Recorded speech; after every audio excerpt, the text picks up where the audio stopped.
Hey there, Carl Newman here at Sport Fishing Buddy, and today I'm going to explain to you the significance of the gear ratio of a fishing reel. Now, every single reel has a gear ratio.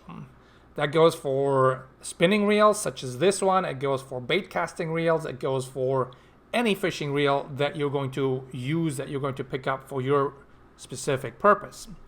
So what does the gear ratio mean? Well, it's very simple. So when you turn the handle on a reel like this, that results in the rotation of the bail arm. In the case of a spinning reel, when you turn the handle, this here, which is the bail arm, turns around the spool, and that's what wraps line onto the spool.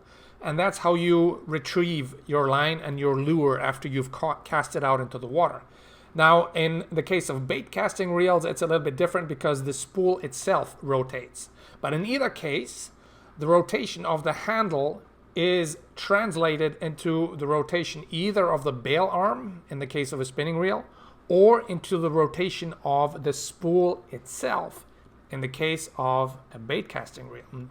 Now, when you turn the handle once, the bail arm rotates around the spool several times. And in the case of a bait casting reel, the spool rotates several times.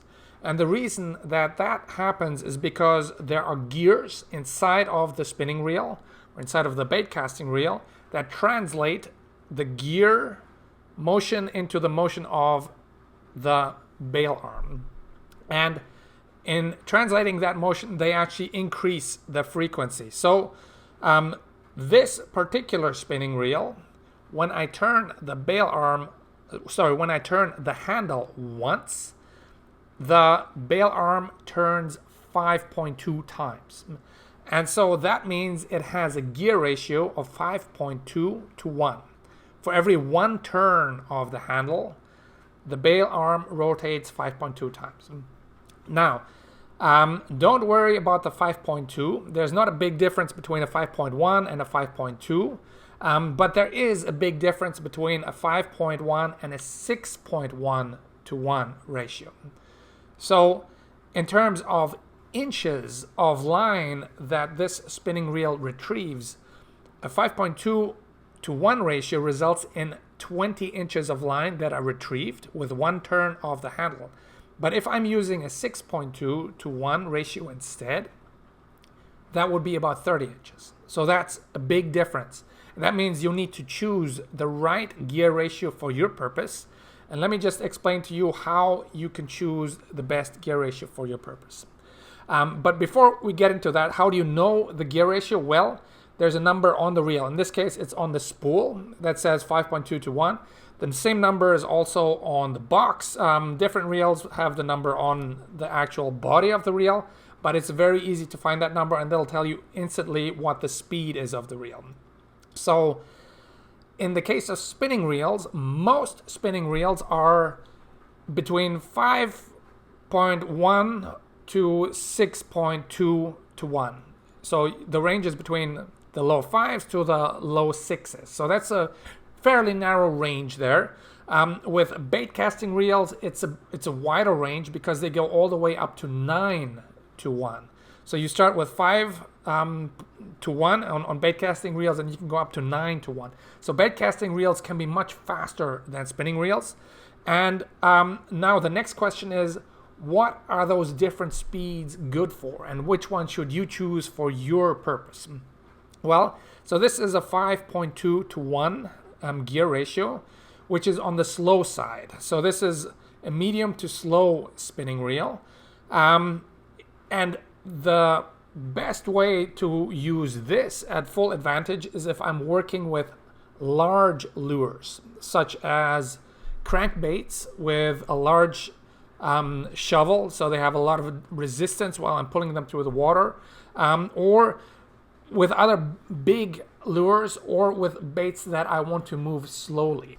Okay, so a slow reel is good if you're going to be fishing with large baits, and it's also good if you're going to be fighting big fish, because The slow gear ratio gives you more torque, which is basically power to keep on pulling line in even if there's strong resistance. So high-speed reel can't do that as well as a slow-speed reel.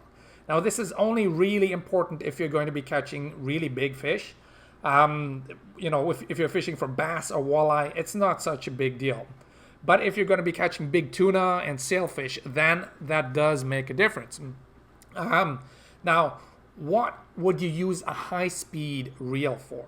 So high speed is good for smaller baits and for baits that you're going to be pulling in very fast. So this could be spinner bait, it could be buzz bait, it could be frog bait, something that you need to retrieve fast at a particular point during your fishing. And another reason to use a high-speed reel is if you're fishing close to cover. So let's say you're fishing for bass, close to some sunken logs, some sunken trees, and when you hook a bass, it's going to dive for that cover. It's going to try and snag the line on that cover, and you need to pull it up as fast as possible to avoid that happening. And a fast reel will help you to retrieve the line faster, so that'll give you an advantage. So as I told you, a 6:1 ratio gives you 10 inches more per turn, which will really help you to move the bass away from that danger zone where it can snag the line. If you're not sure what speed gear ratio is best for you, I suggest picking a reel that's on the fast side, so a little bit on the faster side, because it's easier to slow down a fast reel than it is to speed up a slow reel. So that simply means that if you've got a fast gear ratio, you can just turn the handle very slowly, and that'll be good enough for most purposes where you need a slow reel. So you can adapt a fast reel to that quite easily.